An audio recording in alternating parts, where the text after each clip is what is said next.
Praise to the lord. ఈరోజు దేవుడు మనకిచ్చినటువంటి వాగ్దానం ఏంటంటే మలాకీ గ్రంథము 3వ అధ్యాయము 10వ వచనం.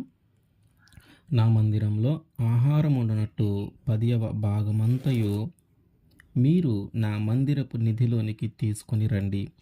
దీనిని చేసి మీరు నన్ను శోధించిన ఎడల నేను ఆకాశపు వాకిండ్లను విప్పి పట్టజాలనంత విస్తారముగా దీవెనలు కురిపించేదనని సైన్యములకు అధిపతియగు యెహోవా సెలవిచ్చుచున్నాడు. ఆమెన్.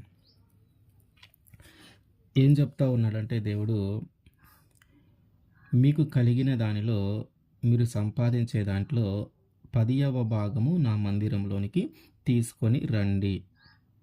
అప్పుడు నేను మిమ్మల్ని విస్తారముగా ఆశీర్వదిస్తాను.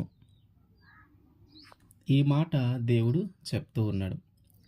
అయితే ఈ దశమ భాగము గురించి చాలామందికి కూడా అభ్యంతరాలు ఎక్కువగా ఉన్నాయి. అభ్యంతరాలు అనే దానికంటే కూడా అయిష్టత ఎక్కువగా ఉంది. ముఖ్యంగా ఎవరు అంటే కొంచెం ఎక్కువగా సంపాదించే వాళ్ళు కానీ, కొంచెం ఎక్కువ ధనము కలిగిన వాళ్ళు కానీ ఈ విషయంలో కొంచెం అయిష్టత కనపరుస్తూ ఉన్నారు.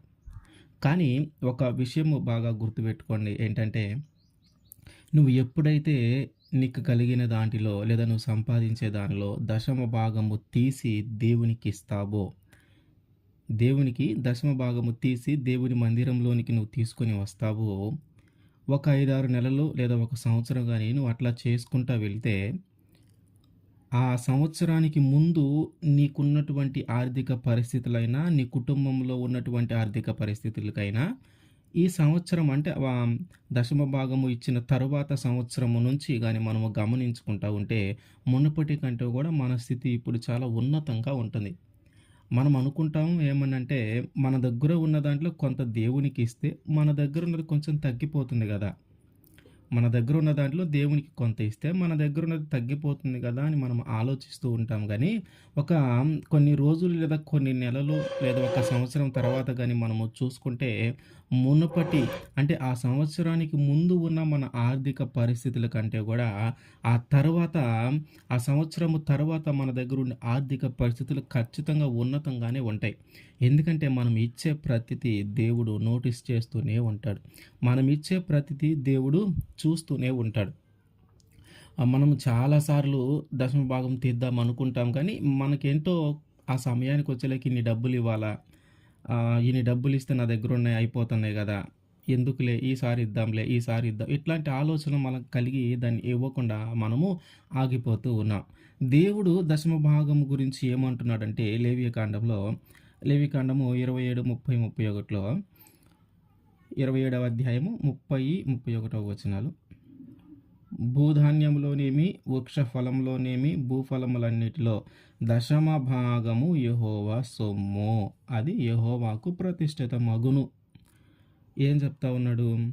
దశమ భాగము అనేది దేవుని యొక్క సొమ్ము అంట, దేవుని యొక్క సొత్తు అంట. అంటే మనము సంపాదించే దాంట్లో దశమ భాగము అనేది దేవునిది, అది దేవునిది. దానిని మనము దేవునికి అప్పజెప్పాల. అట్లాగే ఒకడు తాను చెల్లించవలసిన దశమ భాగములో దేనినైనను విడిపింపగోరిన ఎడల దానిలో 5వ వంతును దానితో కలుపవలెను. మనము తీసుకున్న దానికి మళ్ళీ 5 వంతులు కలపాలంట. తీసుకున్న దానికి మళ్ళీ 5 వంతులు కలపాల మనం. అంటే మనం ఏమనుకుంటా ఉంటామంటే, మన దగ్గర కొంచెం మనము దశమ భాగము కింద కొంత ధనము లేదా కొంత ఏదో ఒకటి తీసి దాచి ఉంచాం. అయితే ఇంకా మందిరంలోనికి అంటే దేవుని దగ్గరికి ఇంకా మనము తీసుకొని వెళ్ళలేదు. అయితే ఇంకా మన దగ్గరే ఉంది, ఏదో అవసరం వచ్చింది ఒకటి, కానీ దాన్ని ఉపయోగించుకోవాలనే ఆలోచన మనకి వస్తూ ఉంది. కానీ దేవుడు ఏం చెప్తా ఉన్నాడు, అది మాత్రం నువ్వు ఉపయోగించుకోవద్దు. ఎందుకంటే దానిలో మళ్ళీ నువ్వు 5వ వంతు కలపాలి, 5వ వంతు కలపాలి, కాబట్టి దానిని ఉపయోగించొద్దు. అంటే దశమ భాగము గురించి దేవుడు ఎంత గట్టిగా మాటలు చెప్తా ఉన్నాడో చూడండి. ఏం చెప్తా ఉన్నాడు? దశమ భాగము నాది, నువ్వు సంపాదించిన వాటిలో దశమ భాగము నాది, అది నువ్వు ఖచ్చితంగా తిరిగి నాకు తీసుకొని రావాలా, అది నాకు ప్రతిష్ఠితమైనది. అట్లాగే నీవు ఆ దశమ భాగము గురించి తీసిన దానిలో నువ్వు మళ్ళీ దానిని తీసుకొనకూడదు. నీవు మళ్ళీ దాన్ని తీసుకొనకూడదు. ఎప్పుడైతే దేవునిది అని నువ్వు పక్కన పెట్టావో అది ఇంక దేవుడిదే. ఎప్పుడైతే అది దేవుడిది అని నువ్వు పక్కన పెట్టావో ఇంక అది దేవుడిదే. ఇంక దేవుని పర్మిషన్ లేకుండా నువ్వు అది వాడుకోవటానికి అవకాశము లేదు. అయితే మరి ఈ దశమ భాగమును ఎక్కడ ఇవ్వాలి? ఈ దశమ భాగమును ఏ మందిరంలో ఇవ్వాలి? చాలా మందిరాలు ఉన్నాయి మనకి. ఏ మందిరంలో ఇవ్వాలి? ఏ మందిరంలో ఇస్తే అది దేవుడి దగ్గరికి వెళుతుంది. ఇక్కడ గమనించాల్సిన విషయం ఏంటంటే, మనము దశమ భాగము ఇస్తుంది దేవునికి. దశమ భాగము ఇస్తుంది దేవునికి. ఆ మందిరములో కాపరిగా ఉన్నటువంటి కాపరికి కాదు. ఆ మందిరమును నడిపించేటటువంటి వ్యక్తికి కాదు. ఆ మందిరంలో వాక్యము బోధించేటటువంటి సంఘ కాపరి పాస్టర్ గారికి కాదు. ఎవరికి ఇస్తున్నామంటే దేవునికే ఇస్తున్నాం. అయితే మరి ఎవరు నిన్ను దేవుని వైపు నడిపిస్తూ ఉన్నారు? ఎవరు నిన్ను దేవుని వైపు నడిపిస్తూ ఉన్నారు? ఎవరు నీ ఆత్మను బలపరుస్తూ ఉన్నారు? ఎవరు నీ ఆత్మ లోకంలో పడిపోకుండా దేవుని వైపు నడిపించటానికి ఎల్లప్పుడూ తోడుగా ఉంటూ ఉన్నారు? నీకు శోధన కలిగినప్పుడు, దుఃఖము కలిగినప్పుడు నీ కోసము ఎవరైతే ఉపవాసముండి ప్రార్థించి ఆ శోధనలో నుంచి, ఆ దుఃఖములో నుంచి బయటికి రావటానికి ఎవరైతే ప్రయత్నం చేస్తూ ఉన్నారో గుర్తించాలా మనం. అంటే మనము దశమ భాగము ఏ మందిరంలో ఇవ్వాలా? ఎలా దేవుని దగ్గరికి చేర్చాలా? ఏ మందిరంలో ఇస్తే దేవుని దగ్గరికి వెళుతుంది? ఎట్లాంటి మందిరంలో లేదా ఎట్లాంటి సంఘ కాపరి చేతిలో మనం వాటిని ఉంచాలి అంటే, ఏ సంఘ కాపరైతే మనల్ని ఆత్మలో పడిపోకుండా చేస్తూ ఉంటాడో, ఏ సంఘ కాపరైతే మన ఆత్మలో ఎదుగుదలను తెప్పించాలని ప్రయత్నం చేస్తూ ఉంటాడో, ఏ సంఘ కాపరైతే పాపములో పడిపోకుండా ఎల్లప్పుడూ మనల్ని సరిచేసుకుంటూ వస్తూ ఉన్నాడో, మనకి బాధ కలిగినప్పుడు, దుఃఖం కలిగినప్పుడు వారు ఉపవాసం ఉండి ప్రార్థన చేస్తూ ఉన్నారో, అంటే మన కష్టములోనూ, మన దుఃఖంలోనూ, మన సంతోషంలోనూ అన్నిటిలోనూ వారు మనకి అన్ని విధాలుగా పాలు పంచుకునేలాగా ఎవరైతే ఉన్నారో వారి దగ్గర మనము దశమ భాగం ఇవ్వటము మంచిది. మనము ఒక మంచి హోటల్‌కి వెళ్ళాం తినటానికి, బాగా ఆకలవుతుంది తినటానికి వెళ్ళాం. వారు మంచి ఆహారం పెట్టారు గానీ అది చాలా చెండాలంగా ఉంది. తినటానికి బాగలేదు. చండాలంగా ఉంది ఆ ఫుడ్. మనం అనుకున్నాం వెళ్ళేటప్పుడు చూడటానికి చాలా చక్కగా ఉంది హోటలు. మంచి ఆహారమే లభిస్తుంది. తిందామని ఆశతో మనం వెళ్తా ఉన్నాం గానీ అక్కడ ఏమైందంట, చాలా చండాలమైన ఆహారము వారు పెట్టారు. అది పెట్టింది చాలా రుచికరంగా లేదు. చండాలంగా ఉంది. ఆ తర్వాత లాస్ట్‌లో బిల్లు తీసుకొనొచ్చి ఇంత అని చెప్తే మనము ఖచ్చితంగా అడుగుతాం. ఈ ఆహారం ఇంత చండాలంగా ఉందే, ఈ ఆహారం అంత రుచిగా లేదు, దీనికి ఇంత బిల్లేశారేంటి అని మనము విసుక్కుంటూనో లేతే ఇంకోలాగానో ప్రవర్తించి వారికి మనము చివరికి ఆ బిల్ ఇచ్చి ఆ అమౌంట్ చెల్లించేసి మనం వస్తూ ఉంటాం. అంటే ఏంటి ఇక్కడ, చూడటానికి చక్కగానే ఉంది హోటలు, కానీ మంచి ఆహారము దొరకల. ఇంకొక మంచి హోటల్‌కెళ్ళాం. అక్కడ చూడటానికి కూడా మా హోటల్ బాగానే ఉంది. కానీ లోపలికి వెళ్ళిన తర్వాత మంచి ఆహారము లభించింది. ఏదైతే మనం ఆహారం అడిగామో ఆ ఆహారము చాలా సమృద్ధిగా, మంచిగా, టేస్టీగా మనకి తినటానికి చాలా ఇష్టంగా అనిపించేలాగా ఆహారం ఉంది. మనం సంతోషంగా తిన్నాం. తినిన తర్వాత మళ్ళీ వచ్చి వాళ్ళు బిల్ ఇస్తా ఉన్నారు. ఆ బిల్లుతో పాటు మనం ఎంతో కొంతవరకి టిప్‌గా మనం ఎంతో కొంత ఇస్తూ ఉంటాం. ఎందుకంటే సంతోషము కలిగింది. మంచి ఆహారము మనము భుజించాం. మంచి సర్వీస్ వాళ్ళు మనకి అందించారు. ఇక్కడ మనకు అర్థం కావాల్సిన విషయం ఏంటంటే, ఏ ఎక్కడైతే మనకి మంచి ఆహారము దొరుకుతుందో, ఎక్కడైతే మనకి మంచి ఆహారము దొరుకుతుందో అక్కడ మనము ఆ ధనాన్ని వెచ్చించాలా. అక్కడ మనము మనకి కలిగి ఉన్న దానిని వెచ్చించాలా. మంచి ఆహారము దొరకని దగ్గరికెళ్ళి నువ్వు ఎంత సొమ్ము ఖర్చు చేసినా అది నీ యొక్క ఆరోగ్యాన్ని పాడు చేస్తుందే గానీ, మంచి ఆహారము దొరికే కాడ నువ్వు ఎంత డబ్బులు వెచ్చించినా, ఎంత ధనము ఖర్చు చేసినా అది నీ యొక్క ఆరోగ్యాన్ని కాపాడుతుంది. నీకు సంతోషాన్ని, ఆనందాన్ని ఇస్తుంది. అంటే ఏంటి?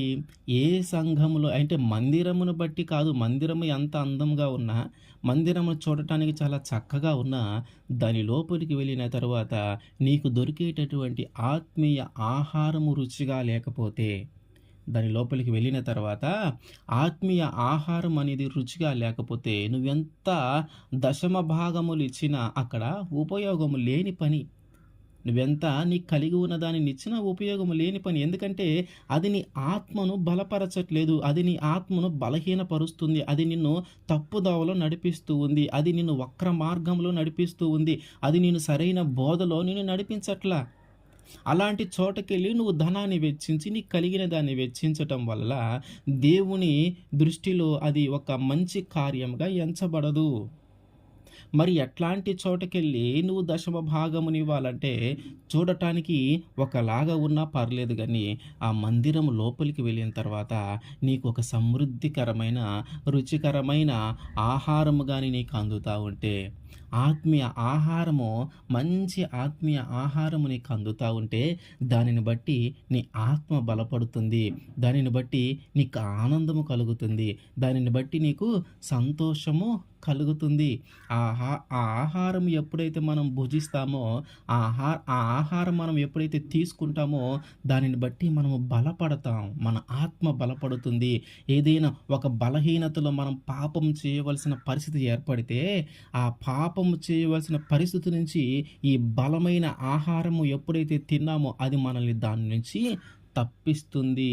దాని నుంచి మనల్ని తప్పిస్తుంది. అంతే కదా! శరీరానికి సంబంధమైన ఆహారం ఏదైనా మనం మంచి ఆహారం తీసుకున్నప్పుడు, ఏదైనా ఒక వ్యాధి మన శరీరంలోకి రావాలంటే అది మనల్ని కాపాడుతూ ఉంటుంది కొన్నిసార్లు. ఇప్పుడేంటి, ఈ ఆత్మీయ ఆహారం ఎప్పుడైతే మనం తీసుకుంటామో, ఏదైనా మన మనసో, మన ఆలోచనో, మన మాట తీరో, మన చూపు తీరో ఏదైనా ఒకసారి పాపంలో పడిపోవాల్సిన పరిస్థితి ఏదైనా బలహీనతను బట్టి వస్తే, ఆ సమయంలో ఎక్కడైతే మనము బలమైన ఆహారము తీసుకున్నామో, ఆత్మీయ ఆహారం ఎక్కడైతే బలమైనది మనకు దొరికిందో, ఆ బలమైన ఆత్మీయ ఆహారము మనలో ఉంది కాబట్టి, మనము ఆ పాపము వైపుకు వెళ్ళకుండా అది ఎల్లప్పుడూ మనల్ని బయటికి తీసుకొని వస్తుంది. కాబట్టి ఎక్కడివ్వాలి అంటే, ఎక్కడైతే నువ్వు బలపడుతున్నావో, ఎక్కడైతే పాపంలో పడిపోకుండా నువ్వు నిన్ను కాపాడ నిన్ను మంచి మార్గంలో నడిపించడానికి వారు ప్రయత్నం చేస్తున్నారు. నీకోసం వాళ్ళు ఉపవాసం ఉండి, తిండి తిప్పలు మానుకొని నీకోసం కన్నీరు విడిచి ప్రార్థన చేస్తూ ఉన్నారో, మంచి ఆహారము, ఆత్మీయ ఆహారం ఎక్కడైతే నీకు దొరుకుతా ఉందో, అక్కడ నీ యొక్క ధనాన్ని వెచ్చించటము, నీ కలిగి ఉన్న దాన్ని వెచ్చించటం బట్టి దేవుడు కూడా సంతోషిస్తూ ఉంటాడు. అంటే ఇప్పుడు మనము తెలుసుకున్న విషయం ఏంటంటే, ఒకటి, నీవు సంపాదించిన దాంట్లో లేదా నీకు కలిగి ఉన్న దాంట్లో దశమ భాగము తీయాలి. అది దేవునిది. ఒకవేళ అది దేవునిదని తెలిసి నువ్వు వాడుకుంటే దానికి 5 వంతుల నువ్వు దానికి కలిపి మళ్ళీ ఇవ్వాల్సిన పరిస్థితి ఉంది. కాబట్టి ఎట్లాంటి చోట ఇవ్వాలి కూడా మనము చూస్తూ ఉన్నాం. ఎక్కడైతే మనం బలపడుతూ ఉన్నామో, ఎక్కడైతే మనం ఆత్మలో ఎదుగుతా ఉన్నామో, ఎక్కడైతే మనల్ని ఆత్మీయంగా నడిపించేవారు మనకు అందుబాటులో ఉండి, మన అన్ని విషయాల్లో వారు పాపంలో పడిపోకుండా, విశ్వాసము కోల్పోకుండా, నమ్మకము కోల్పోకుండా ఎప్పుడు వాళ్ళు మనకి సపోర్ట్‌గా ఉంటూ ఉన్నారు. అలాంటి వారి దగ్గర మనము ఈ దశమ భాగాన్ని ఇవ్వటము మంచిది. ఆమేన్.